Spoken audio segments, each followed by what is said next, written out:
All right, can I request everyone to say sadhu to start the program? Sadhu, sadhu, sadhu. Namo tassa bhagavato arahato samma sambuddhassa. Namo tassa bhagavato arahato samma sambuddhassa.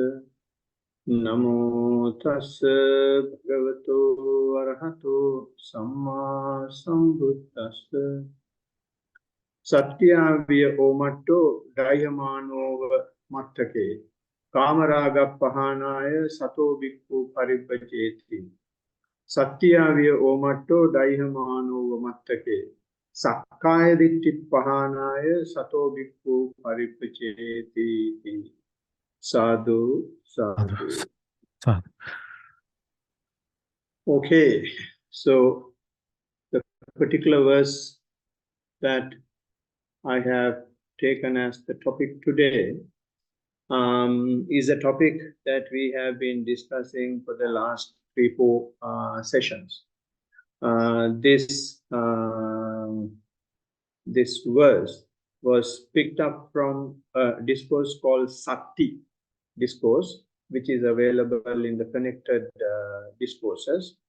In connected discourses under Sagata Vagga, if I remember right, this particular discourse is given. And there what happens is when the Blessed One is living in Anatha Pindika's monastery, a divine being comes in the early morning. And then he's asking a question from the Blessed One.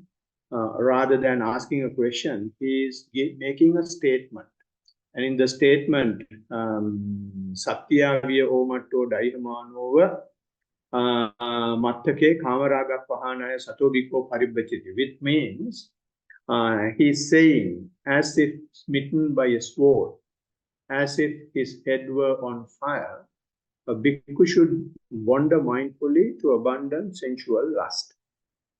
So, the reason why a divine being is seeing monks as recluse is he thinks that monks are just trying to avoid sensual lust, and that is why they are working, they are practicing so mindfully.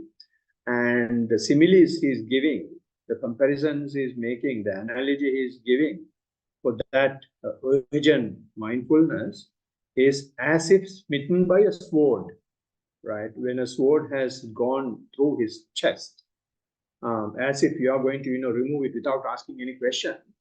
This bhikkhu is so eager to practice and get rid of sensual lust. Or the other analogy he is making is as if his head is on fire.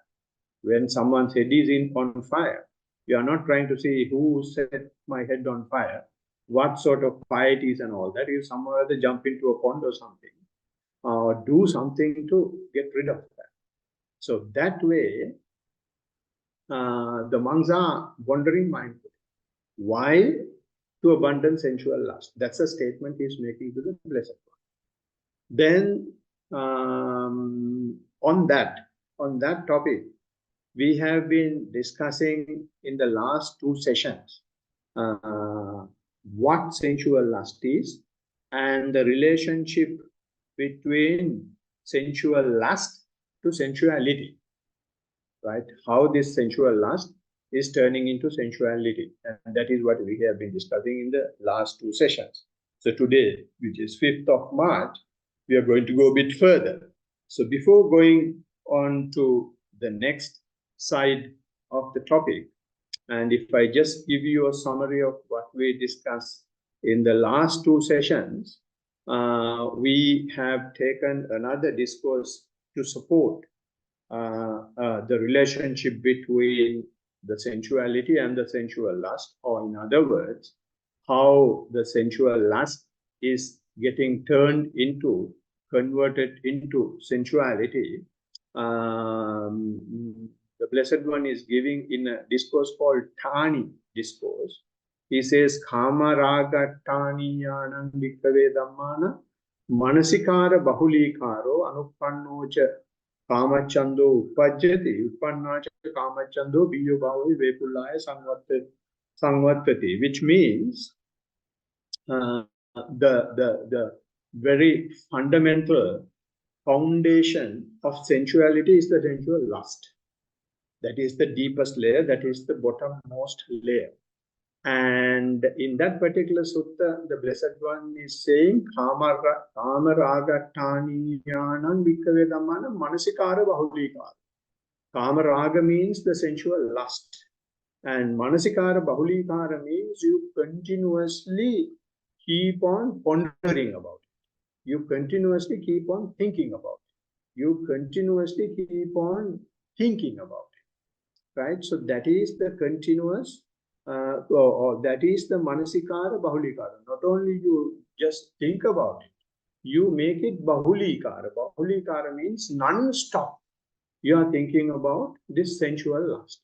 So when that happens, this particular sutta says, what will happen is anupannocha kamachando upajyati. The sense desire which was not there will be born because of the sensual lust, because of the bottommost layer. You keep pondering that bottommost layer, and then it becomes a desire. So in other words, before, we don't see the sensual lust. We have some ability to see the sensual desire. So once it becomes a sensual desire only, we know that it has arisen. So how sensual desire arises is because you keep on thinking about continuously this sensual lust, right? And not only that unborn, unarisen sensual desire arises, also the arisen sensual desire get expanded, get widened, and it starts overwhelming you. So the relationship is sensual lust because of continuous attention, non-stop attention, it becomes a sensual desire. Because of sensual desire, we have an abundance of sensuality.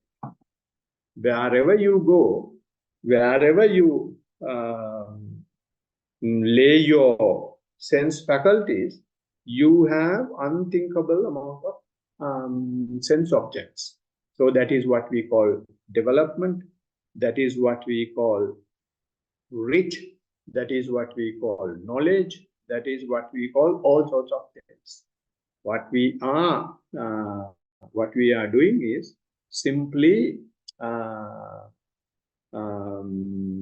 keep on piling up sensuality, right? So the relationship, if I may tell you again, sensual lust, sensual desire, and sensuality. So we are now bogged down in sensuality, right? So what we do is, those who are practicing in the temple in Brisbane and whoever who is participating from other places, when you are practicing, you are challenging this relationship. And people who are practicing here in Nisaranawane, they are challenging this relationship. When you challenge the relationship, what happens is you put on to the reverse gear. We are in the sensual world, and we have come out of the sensual world.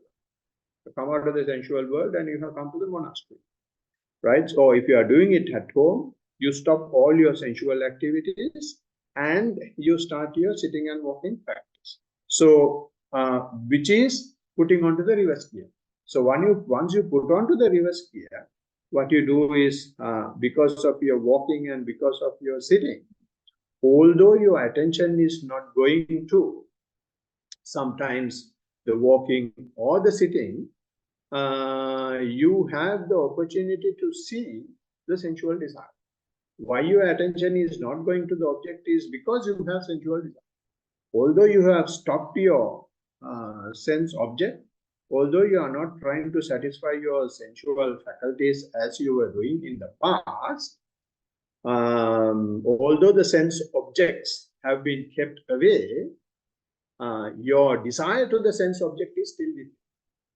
right? So that arises, right? That comes as thoughts, and you may be, those thoughts may represent things that you have seen, things that you have heard, things that you have tasted, and everything that your faculties have done in the past and will do in the future will be coming to the picture.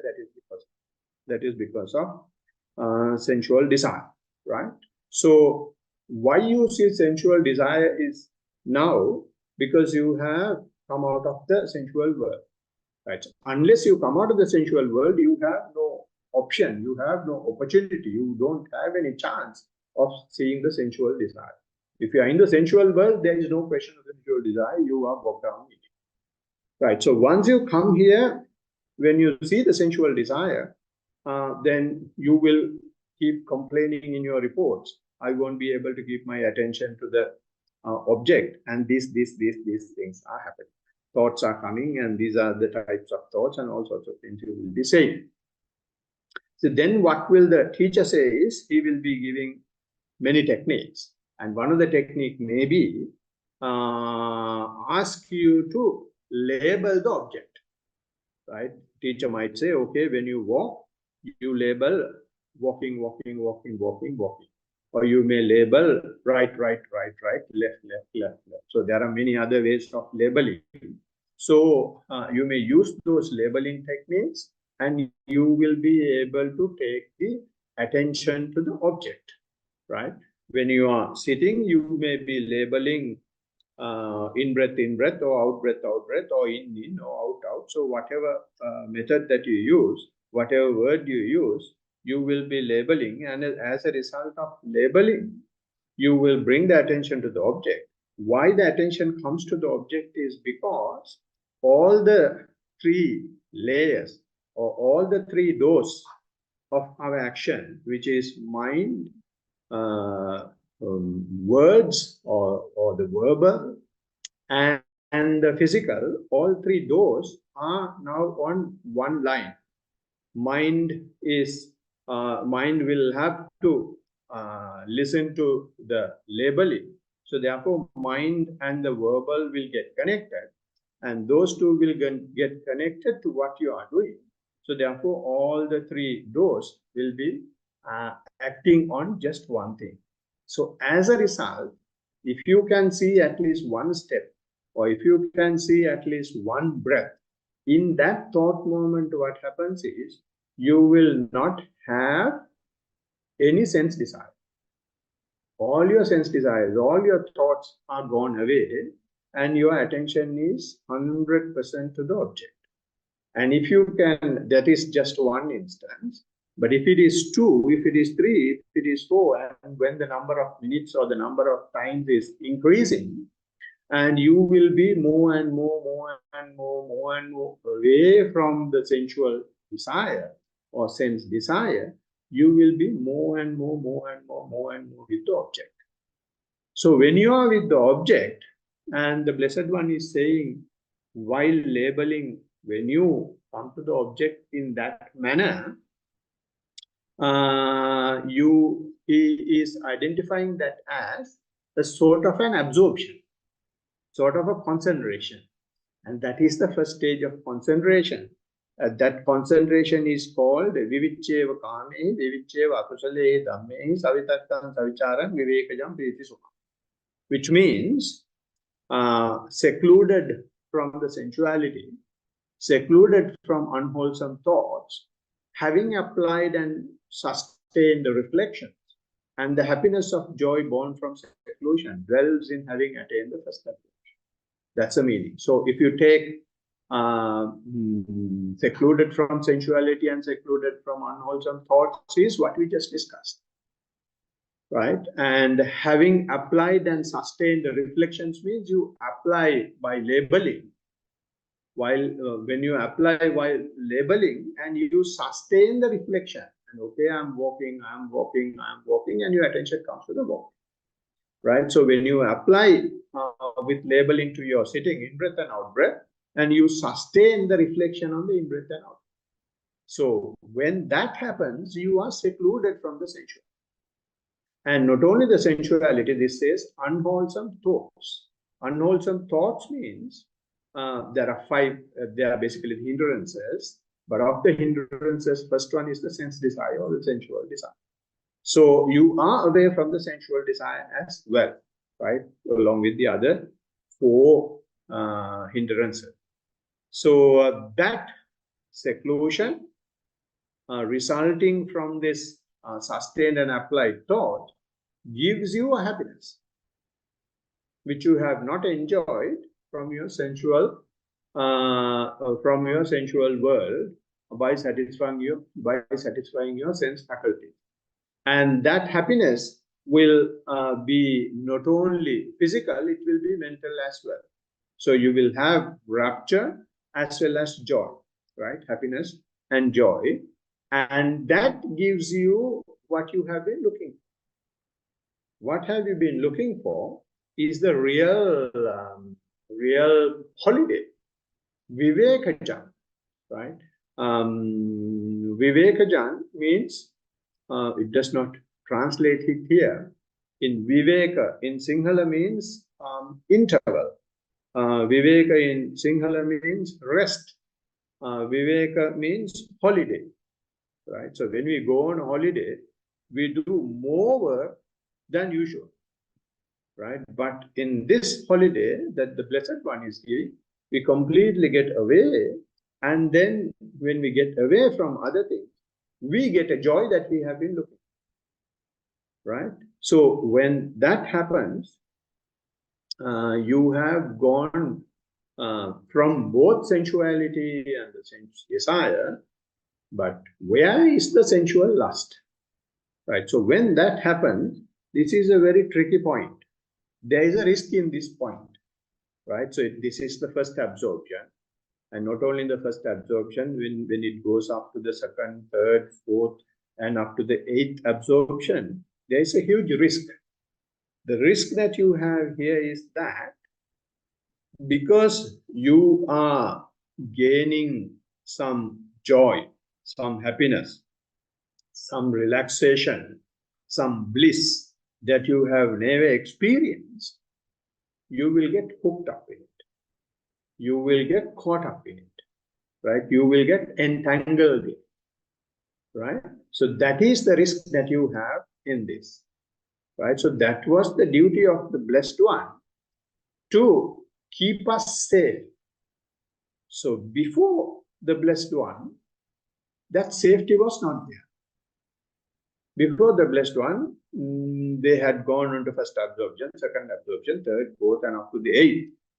And even the Blessed One went up to the eighth. So once he went up to the eighth, what Alarakama, if I remember right, or Udakarama, I don't remember, what he said was, I have 500 students, and you take 250, I will take 250, and we will do this business together. And the Blessed One says, no, this is not what I am looking for. What I am looking for is real happiness, true happiness. He said, King Satcha Gavesi. I am looking for what is Satcha, what is truth. So I am going in search of that. And in what you have given me now, and in this blissful situation, I don't see that truth. Because in order to maintain that, I will have to suffer. And that is why before Buddha, when they practiced, they had to go into the thick forest.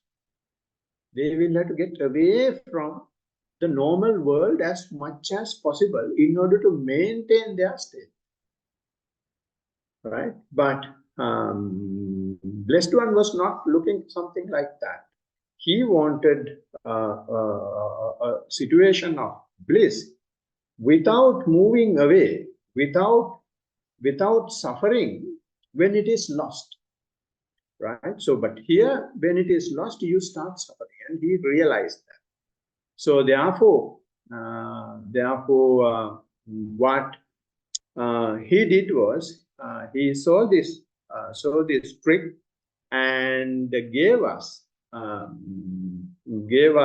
or rather pointed that to us, saying, this blissful situation. You are clinging onto this blissful situation. You are clinging onto this rapture. You are clinging onto this joy. You are clinging onto this serenity because you have sensual lust. Because lust is there, now you are not looking for looking to sensuality to hold on to, but you are looking into your achievement to hold on. Right? You can give up sensuality, you can give up sensual sense desire, but what you have achieved now, you identify yourself with it, and then you start suffering from it, and that happens because of sensuality. But you don't see it there. But why this craving is coming from is because there is the potential to make that a fire, right? So therefore, because this potential is there, it's very risky. The blessed one, before he became Buddha, you may have heard, when he was 7 days old, or as soon as he was born, he was presented to an ascetic Asita. When he was presented to ascetic Asita, he was really happy. And then he cried. Why he was happy is he knew this definitely, and he also said to the king, this prince is definitely going to be a Buddha, one who realizes the real truth. Therefore, he was so happy. And then he started crying because he will not be there when he is preaching to realize the truth. And the reason why he cried is not because he's not there, but because he can't even come and listen to the truth. Now, this is a discourse connected to a divine being, right? So he knows after his death, he will go to a realm that he will not have the sense faculties. So therefore, he will not have any access to this teaching. So to make a prediction that this particular prince is going to be so and so, so and so, so and so, he must have developed his mind to a very great extent. But he has been caught up in the sensual lust of not having things. He is enjoying that. With that, he has so much of power to make predictions and to see others' minds and things like that. But that sensual lust is so much engrossed in it, he can't come out of it, and he's just a vegetable until his time span is over. Right? So therefore, that is the risk that the Blessed One has seen from the practice. Therefore, if when one is practicing, when we take the reports from the practitioners, we see the inclination of the practitioner, whether he is enjoying too much whatever he has achieved, or whether he is seeing the risk, or whether he is being mindful of it. Right? So when you give your report, if you are talking very happily, with very illustrious, vivid words about your achievement, it is an indication that you are liking the state that you have achieved. Right? So when that happens, that particular person is having a concentration bias. Right? So the teachers will understand whether he's a concentration biased person or insight biased person. So no problem whether he is concentration biased person, teacher will have to understand that. After understanding whether he is concentration biased person, then the teacher will gradually turn him to the other side. The key that the Blessed One has given to turn that to the other side is not mindfulness. Mindfulness is what we preach and what we talk very loud about. But to turn that person to the right side, concentration alone is not enough. We need to have not just sati, we need to have sati sampajanya, right? In order to have sati sampajanya, the Blessed One is very clearly giving us a very basic instruction. So when I am teaching to people, I always say, not just sati, please have the mindfulness to the fore. Please have the mindfulness in the driving seat. Please have the mindfulness in front, right? Otherwise, what happens is when you start, you will have mindfulness.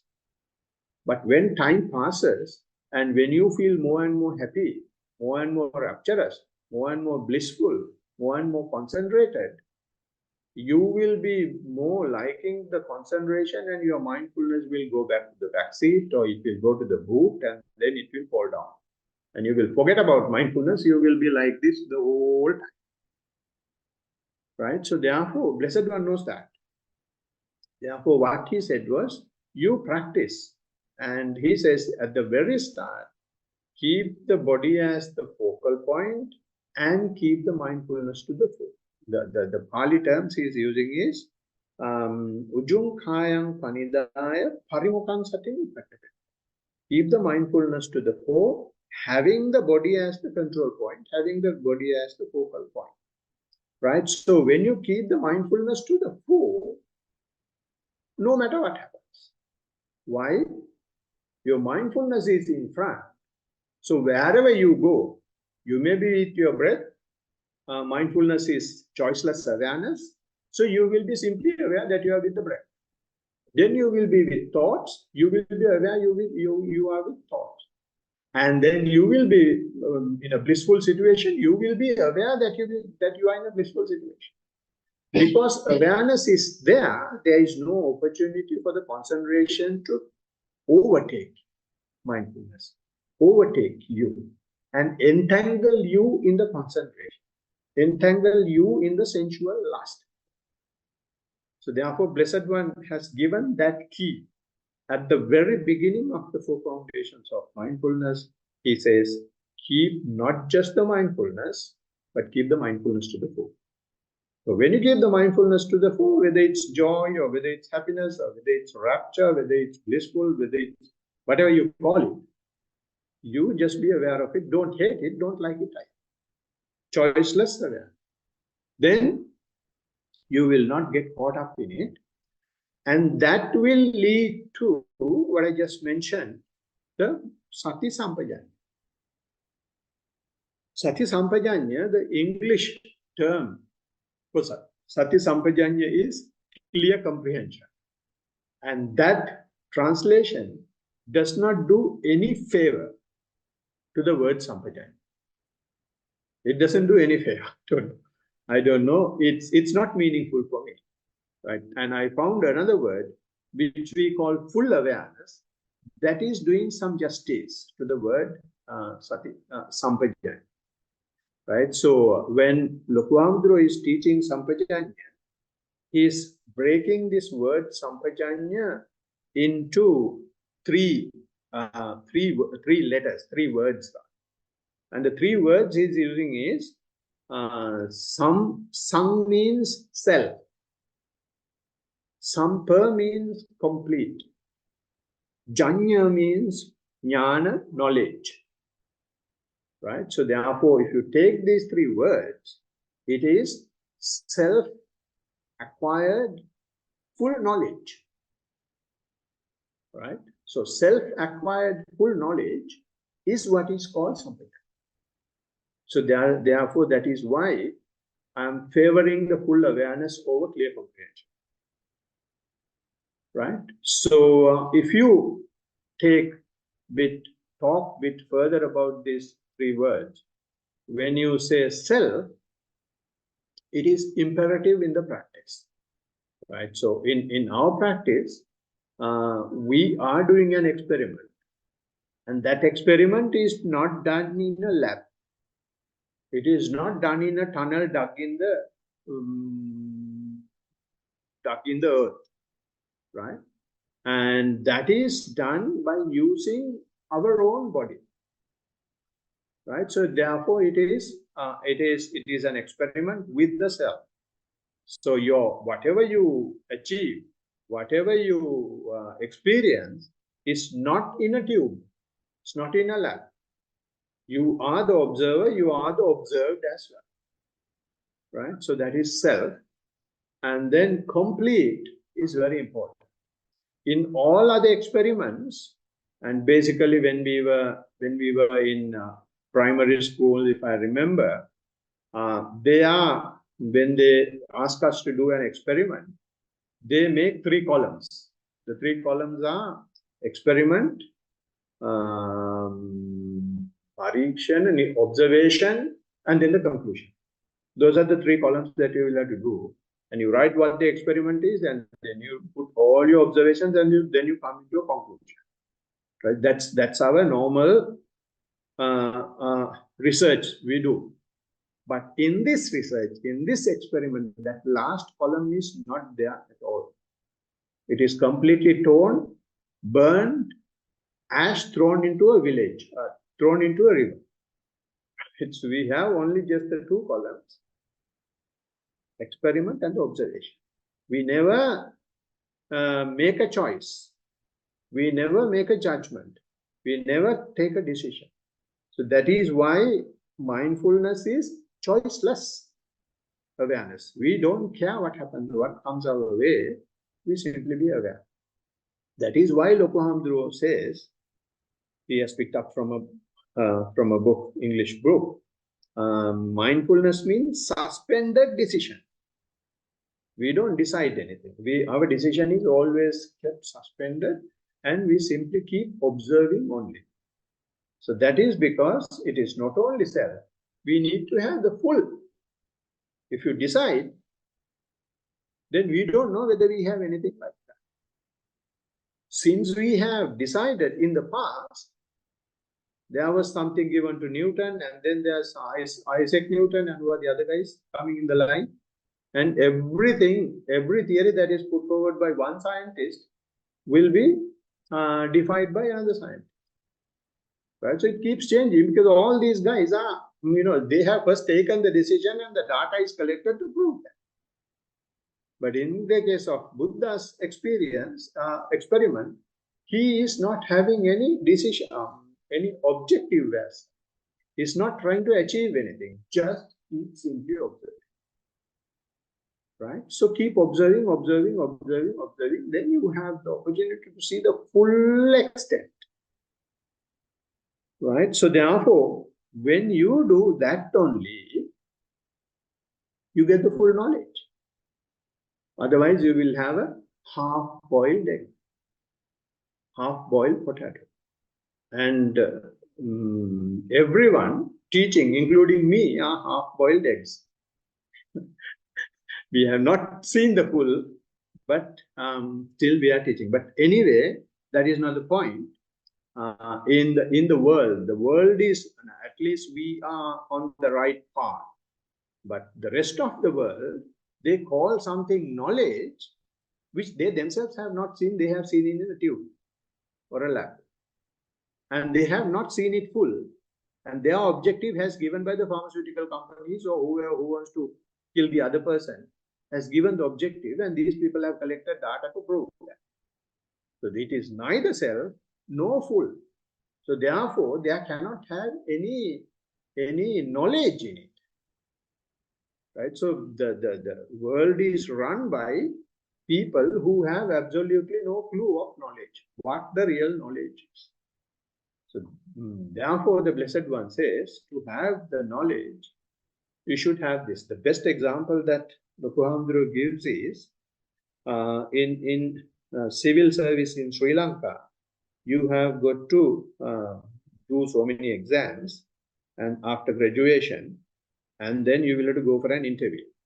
And in the interview, they ask you funny questions. And one of the questions once has been asked by somebody from someone is the length of the longest river in Sri Lanka, which I don't know today. and he has not given the right answer apparently. And then the interviewer has put an article in the weekend paper saying we had this interview and some of the candidates were horrible and they did not know at least the length of the longest river in the country.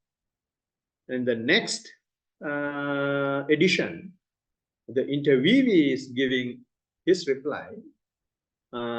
He has asked, he has given the right answer, then he has asked, this is the right answer. From where to where did you measure that? Are you sure this particular river is having water only from that place? And isn't it come from any other stream? And he had blasted the interview left, right, center. So it's the very same thing the Blessed One is talking here. Don't decide. It goes even deeper, deeper, deeper, deeper, deeper. So you simply keep observing, observing. Breath is not there. Doesn't matter, you still can observe. Maybe you are feeling so stiff inside, but still you keep observing. Maybe you feel you are going to blast, you are going to go into pieces, but still you keep observing. Maybe your knee is going to break into pieces and then you are going to get on fire. Doesn't matter, still you keep observing. That is the request from Buddha. Then he says we will be able to have your own experience, your own full knowledge of what is happening. So to get there, the imperative quality that you should have is not just the practice, keeping the mindfulness to the fore. When you keep the mindfulness to the fore, naturally comprehension, rather the full awareness, sampajanya will happen because your attitude is just to keep observing only. So when this happens, this full awareness, there are 4 facets, 4 shades, 4 meanings given by the path of purification in the book called path for purification or path for purification, which we call Visuddhi Margaya. And the first shade is, they call it Sarthaka Sampajanya. The translation of it is clear comprehension of purpose, right? So if I go a step back, when you keep the mindfulness to the fore, as I just mentioned a while ago, when you're observing, your breath becomes subtler, right? So since the mindfulness is to the fore, you just keep observing. You don't try to make it gross. And when you keep observing, it becomes even subtler. Still you keep observing.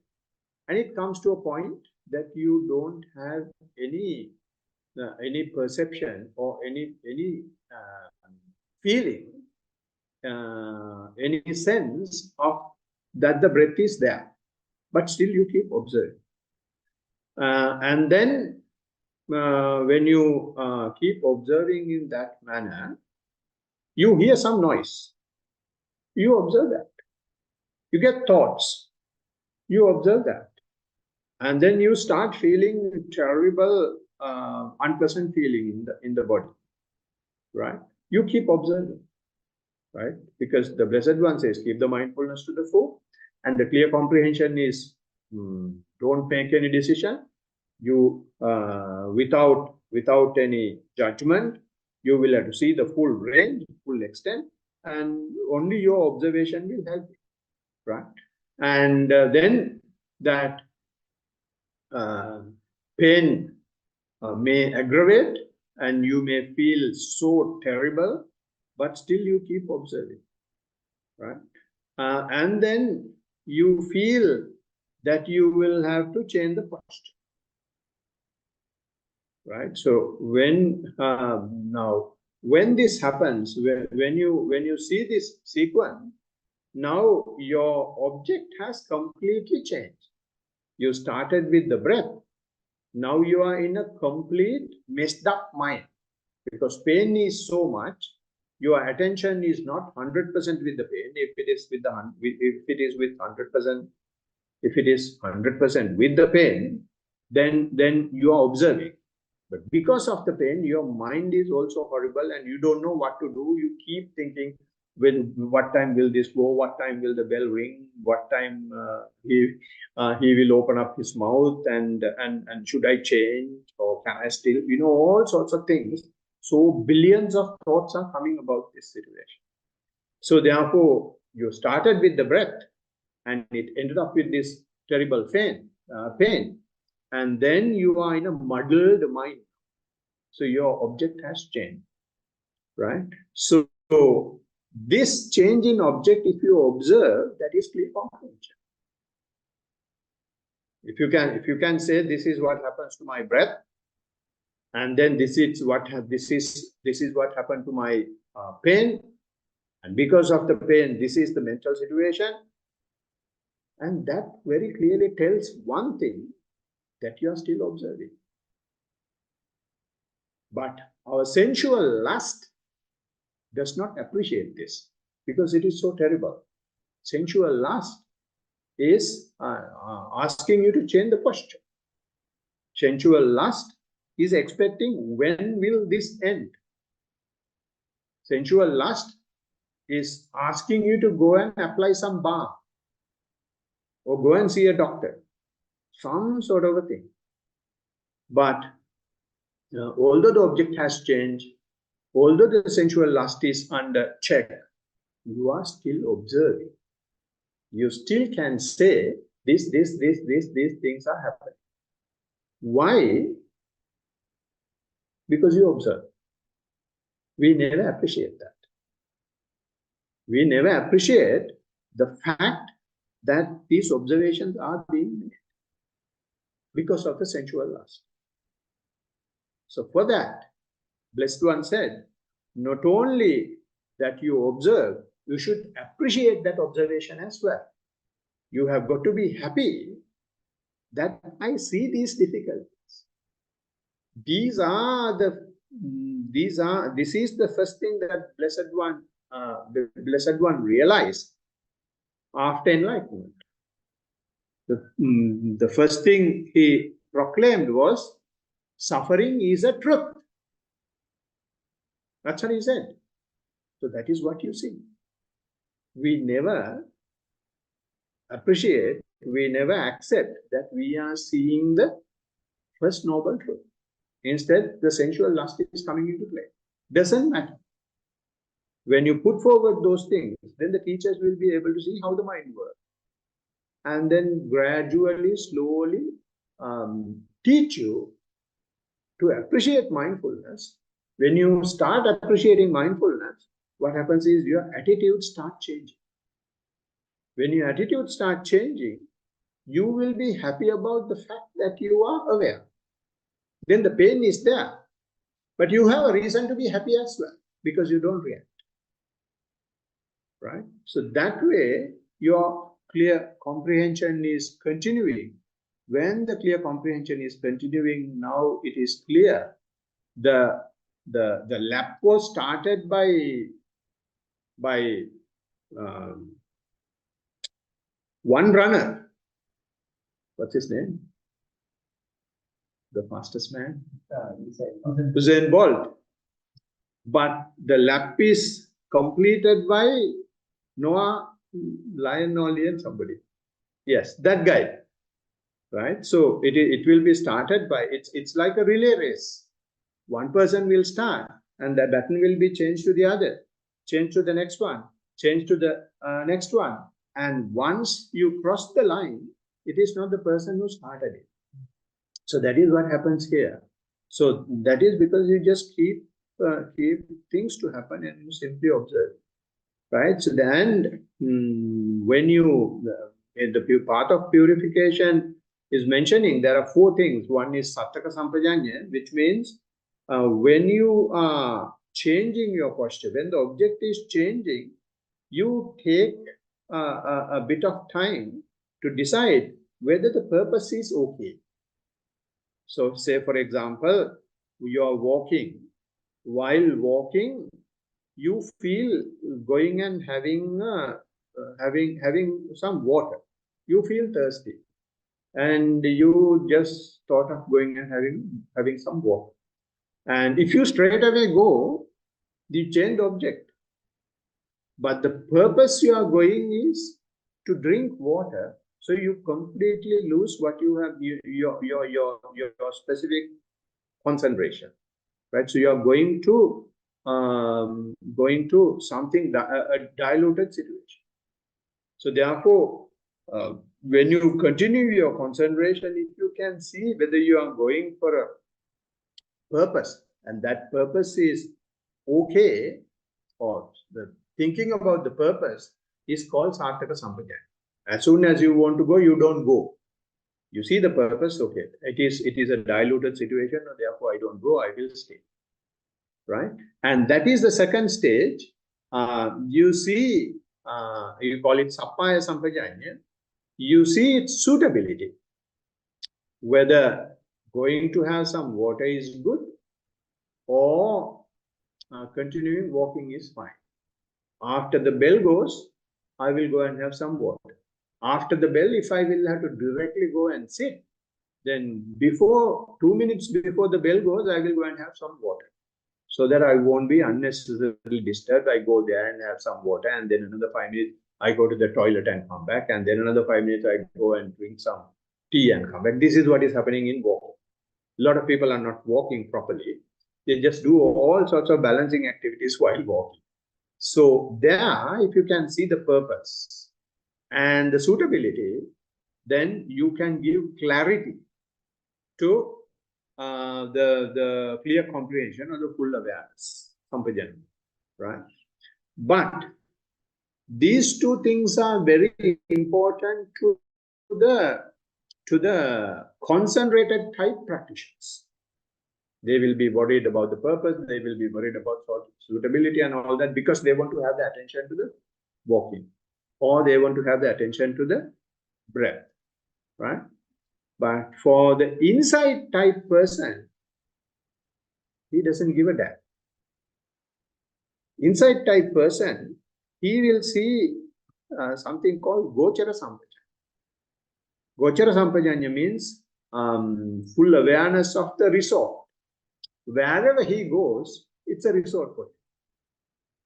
It's a rest house for him. Gochara Sampajanya means you know precisely from this object, you will have to go to another object. There is no way that you can live with one object. Your objects will change while living. So therefore, that person will have only the mindfulness to the full. So while walking to take some water, he will walk mindfully. While having some water, he will have water mindfully. And coming back, he will come back mindfully. Blessed One has very clearly mentioned that in a separate section in Four Foundations of Mindfulness. He says,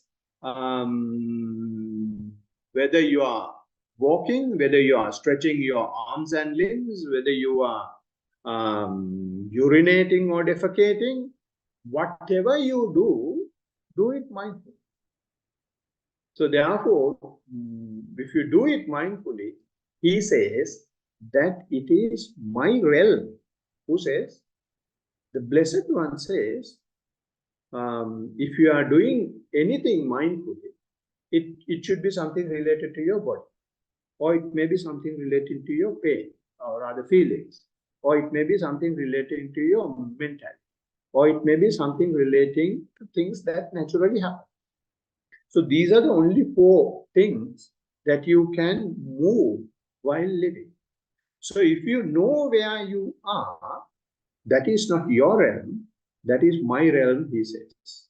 He says, 4 foundations of mindfulness is his area, his space, his scope. So we call it Gochara Sampajanya. So when we change our objects, in no way we can change object other than this. Everything is covered in this, either the body or the feelings, or the mind, or the feeling. Right? So, therefore, the insight type person, he will see that it is a terrible place to go. But still he will go because he can go and do it mind. He's living in the realm of the Buddha. Then the Buddha lives within him. Because when you practice 4 foundations of mindfulness, when you are keeping the mindfulness to the fore, Buddha is with you. Buddha is living now. Buddha is living in your heart. So he has specifically mentioned that in 4 foundations of mindfulness, and not these words, but he has given those things. And simply, the entire 4 foundations of mindfulness is based on sampajanya. From if you take your attention to the body, only you will feel feelings. Otherwise, you won't feel feelings. And when you take your attention to the feelings, and when you go through feelings, then only you see the layer below feelings, which is the mind. When you go beyond mind, you see everything is a phenomena. So initially, hindrances are hindrances. But when you improve in your practice, hindrances is a nature. The Blessed One says, the first Dhammanupassana is the contemplation of the hindrances. So when you develop in your practice, everything will be there as it is. But only now you are seeing this. You are not part of it. That is what he quietly does by keeping the mindfulness to the full. So when that Gochara Sampajanya, or the clear comprehension, or the full awareness of resort, what happens is, no matter what happens, he will be simply observing, choiceless awareness. And what happens is, he will have the full awareness of non-delusion. You are not deluded by anything. You are not identifying yourself with anything. Right? So that is called non-deluded full awareness, which the Pali term is asangmoha sampajanya. Right? So in this manner, when it happens, the Blessed One says, when you have hindrances within you, you know that you have hindrances within you. And you simply observe it. You are thinking about a woman, and you are thinking all sorts of things about that woman. You let the mind think, and you simply observe. And then you see it gradually fades away. Not only that, you see that it is gradually fading away, your physical manifestations also gradually fading away. You see the physical process as well as the mental process. Right? And then you see that it is completely gone. Once it is completely gone, another thing comes up. You see that as well. So therefore, all these things are happening. You are not part of it. Your mindfulness is so non-deluded.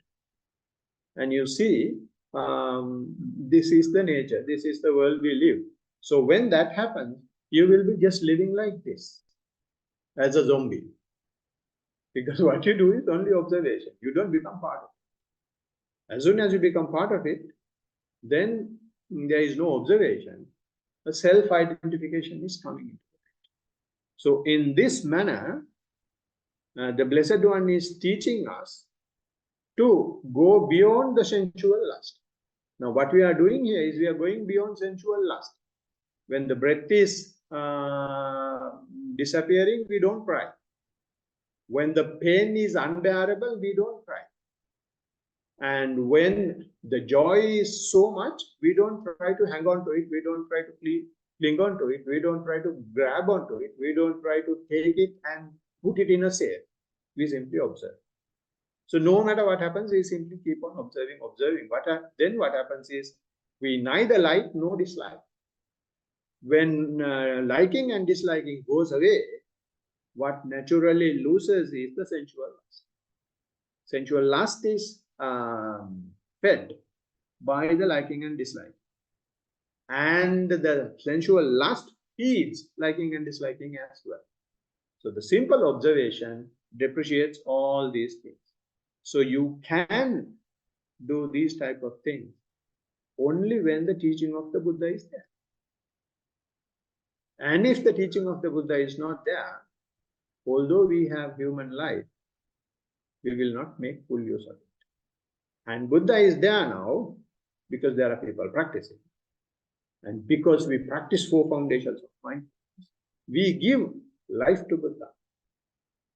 He is not passed away to that extent because he himself has said, I am 4 foundations of mindfulness. You are in my realm.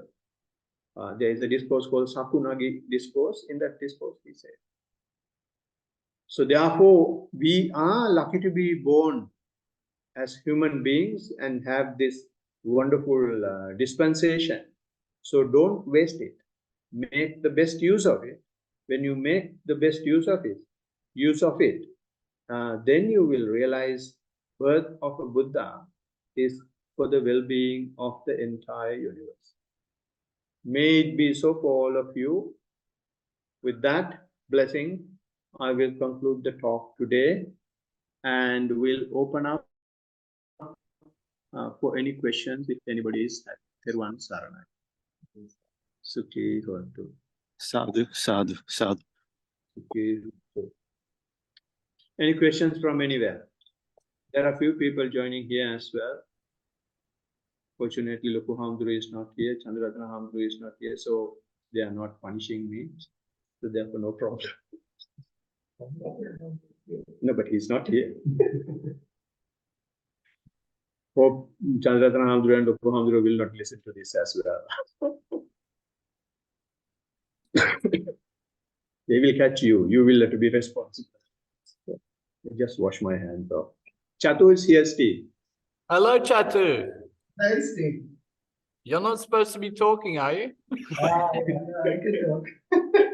Thank you. Yes, any questions? We're all good on this side, Bhante, but I have got one quick question. Before you said when the Buddha basically notes, say a house or a dwelling, he doesn't necessarily, call that his home or whatever. What did you say that was? Something sapajanya?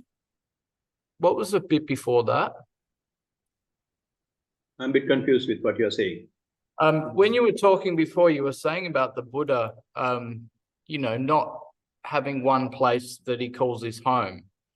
You said that was something like something sampajanya. What was that? What was that word before sampajanya? Sati Sampajanya. Sati sampajanya. So wasn't there another word though? Because sati sampajanya is obviously, mindfulness with clear comprehension or awareness, full awareness. Yeah. And then you went on to say that the Buddha, when he was, he didn't sort of had a particular place that he called a home kind of thing. And he didn't. Yeah. Well, did you have a word for that? This Sampajanya is explained in 4 stages in a book called Visuddhimagga, Path of Purification. Okay.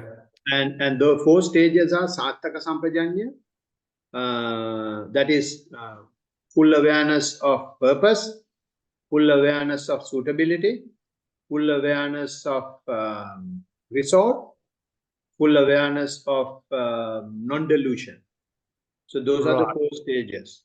So the first two stages are more important and admired by concentrated bias people. Yeah. The other 2 gradually gets onto the insight from them. Gotcha. So okay.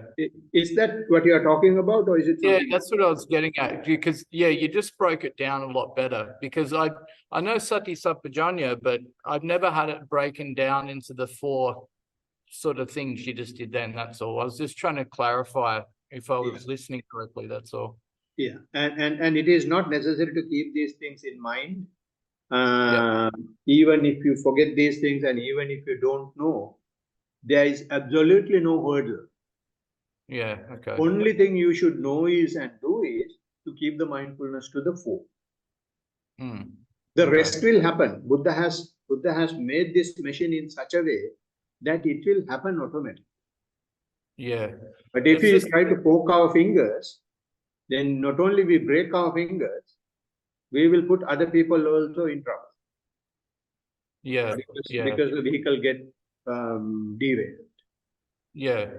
I've just related Sati Sampajanya because when you actually mentioned full awareness, that's actually what I label it as secretly in my head, to be honest, because clear comprehension to me personally is something that you obviously comprehend. So, for example, the Anapanasati Sutta, it'll say, when I breathe in long, and when I breathe out, I breathe in long, etc., etc.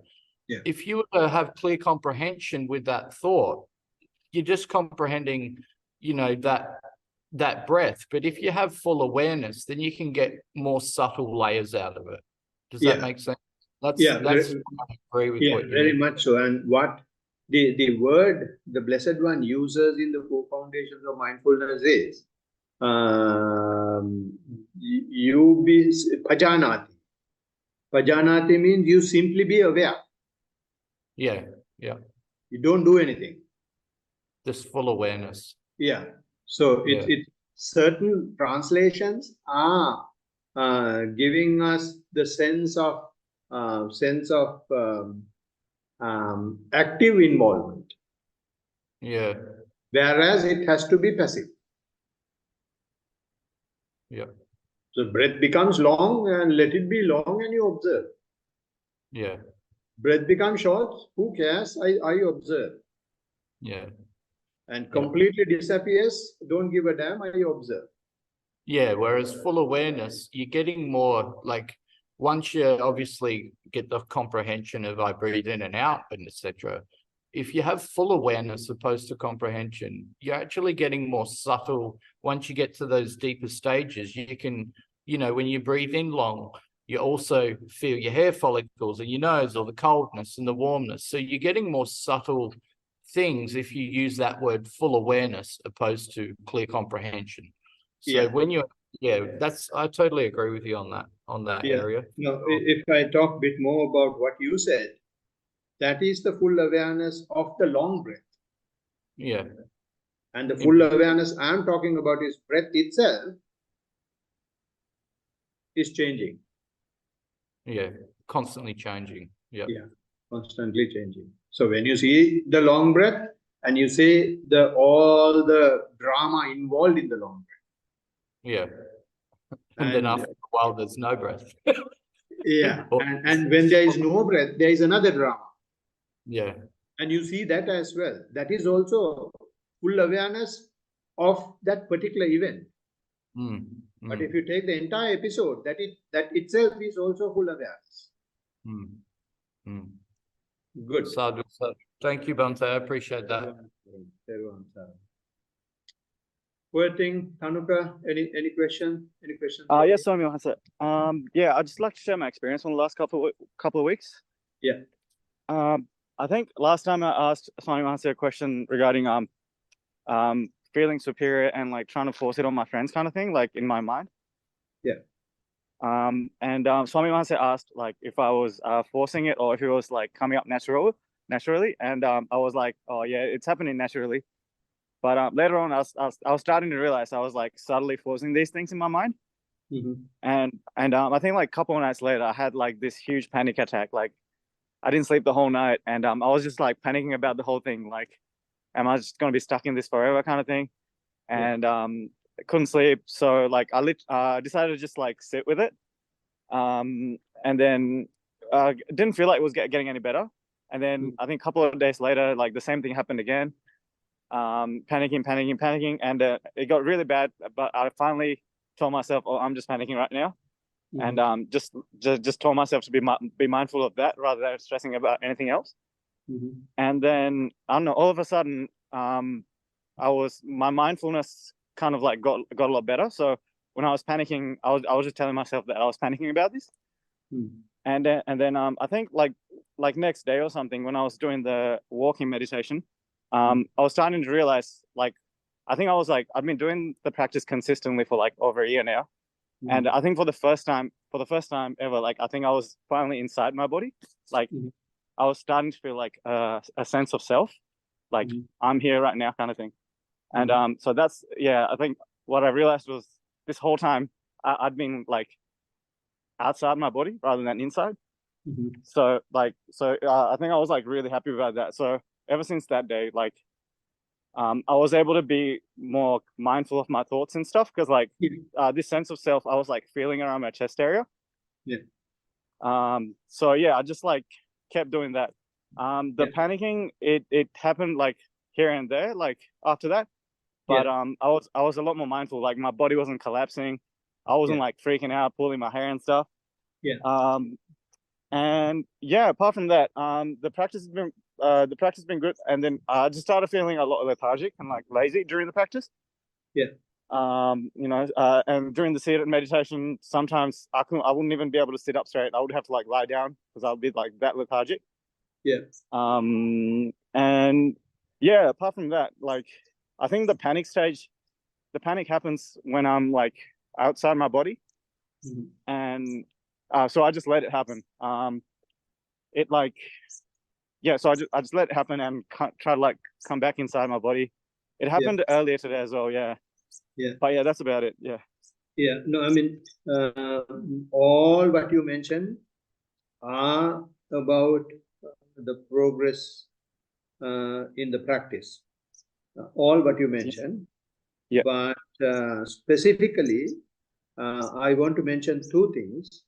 One is, you said you have observed that you are forcing it intentionally, this the thing.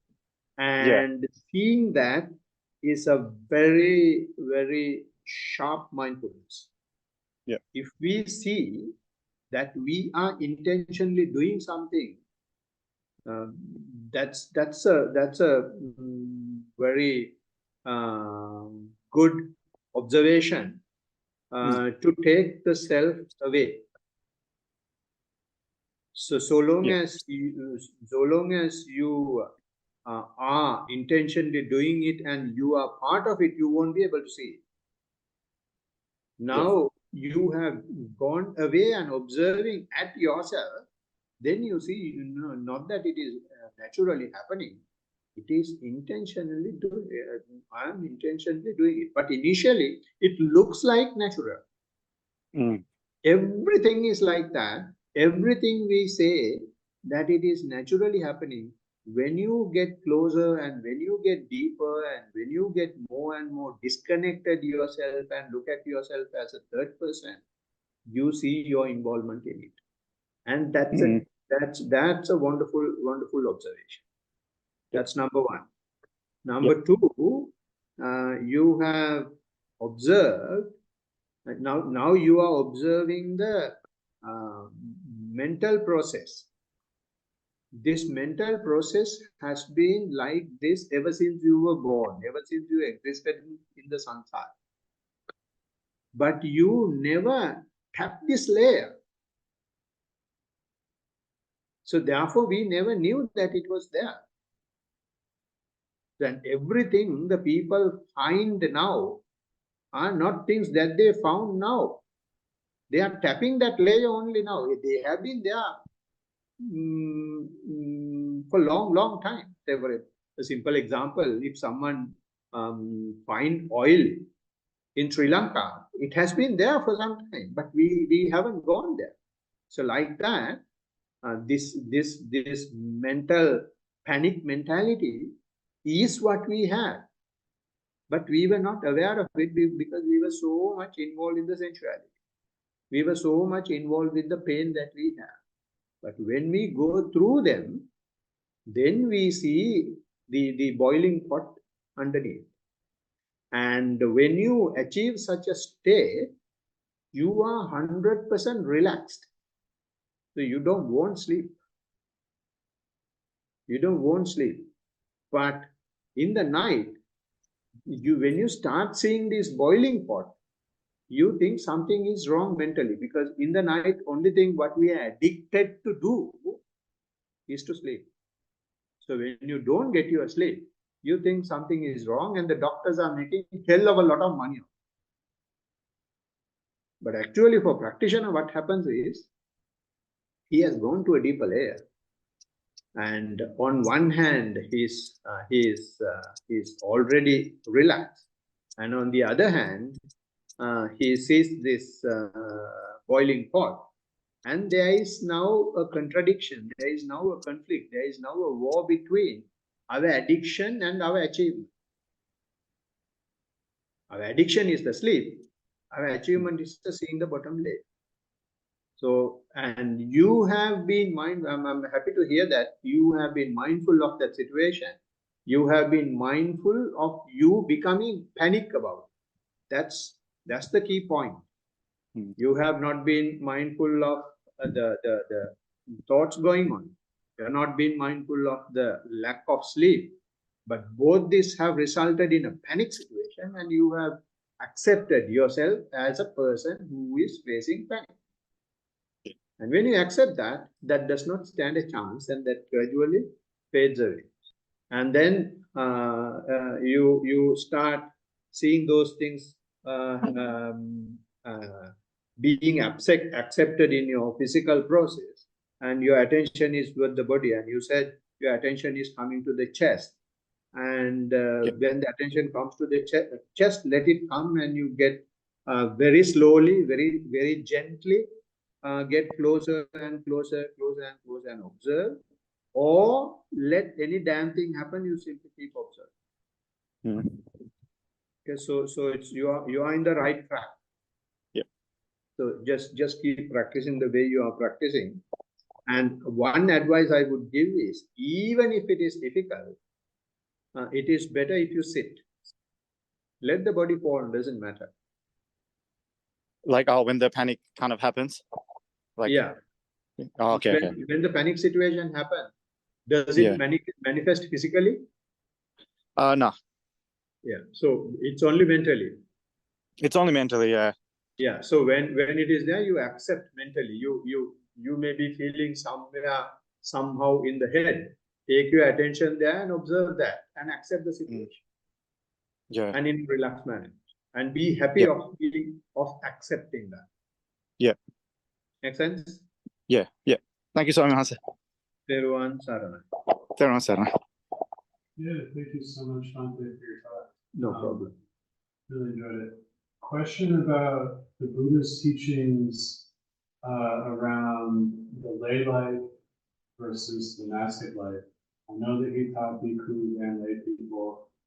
I don't know, is he advising people who come, bhikkhus and bhikkhunis, or Stay lay. Or stay as lay people. Or what? Or stay as lay people and practice. Oh, yes, stay at home people. The lay person, but not another. Yes, like just what are your sense of the teaching of the Buddha around? Like I have this idealized notion or romanticized notion that the monk life is a higher, more pure life than the lay life, and it's more effective, more efficient for purifying the mind. Yeah. And I'm a householder, I have a partner I consider like a wife. Yeah. I'm attached to my relationships. Yeah. And I like my life. Yes. Like I'm relatively happy. Yeah. Maybe I'm super deluded. Yeah. But anyway, I'm pretty comfortable. Yeah. So I've had a great time here as a yogi. Yeah. And it seems like so extreme. Yeah. At the same time, I'm sensing like, if I really want to practice, that would be the best thing to do. Yeah. But I'm just curious what any comments you have or thoughts around what the Buddha's teachings were. I don't know that he told people you should be a monk. Yeah. But sometimes I get the sense from monks. Yeah. You should be a monk. Yeah. What are you doing? Yeah. All right. So I'm not quite sure whether you guys heard the question, or rather the comment. The proposition is that we have two alternatives: either to become monk or stay as lay people and practice. And I'm not talking about the third one.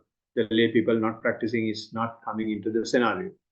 And I think I'm imposing on myself that I'm qualified to answer that question, because I have been practicing as a layperson for 25 years, right? So I had a family.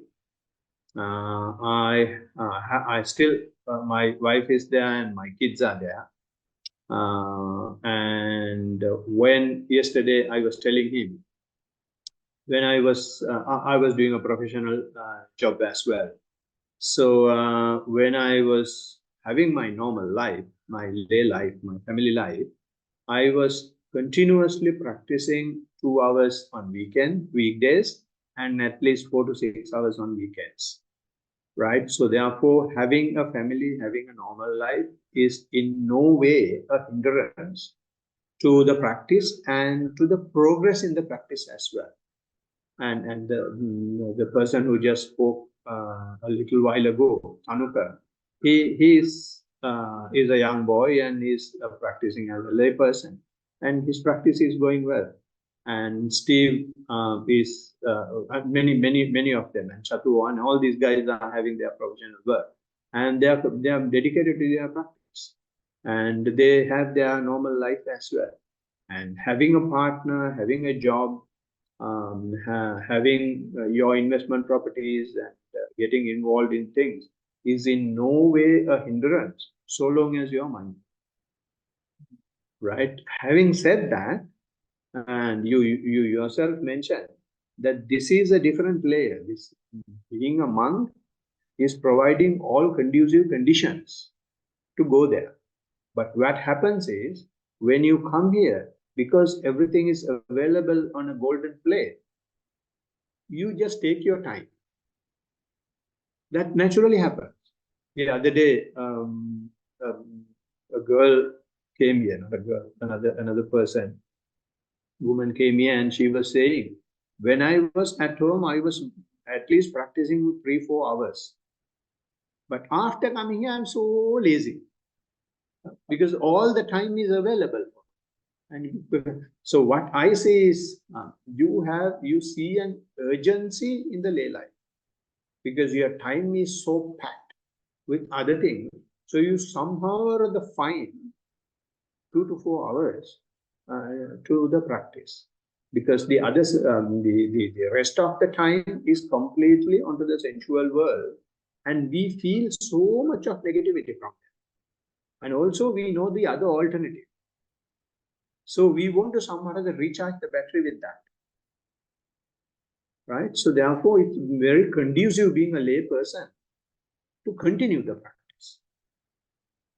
Right? So therefore, if you have some inclination towards that, you will have to be with your partner and you will have to, carry on your normal life and you enjoy it, please do so.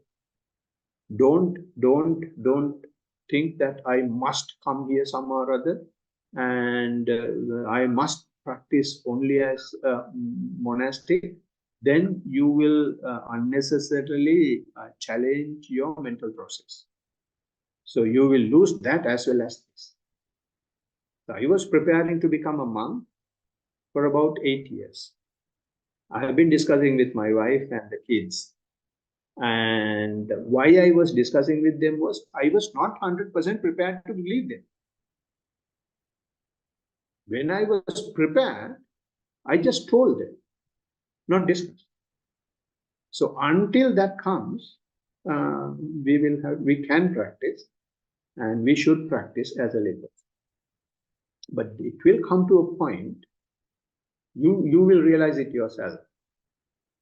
Now it's the right time. Now I don't have any hook anywhere. I can go. And until you get to that point, if you do it before that, then you are doing it with emotion, and you will neither do this properly and know that. Right? So the advice is continue the practice, irrespective of whether you are monastic or not, and have the continuous timetable, and have the contact with the community, with the practicing community. And that will gradually prepare you for the next. So before you try, don't flunk. Teruvan Saranai. All right. Any other questions? If not, we can conclude the session. So in order to conclude the session, can I request this time Tanuka? Yes, to Swami. chant us? Yeah.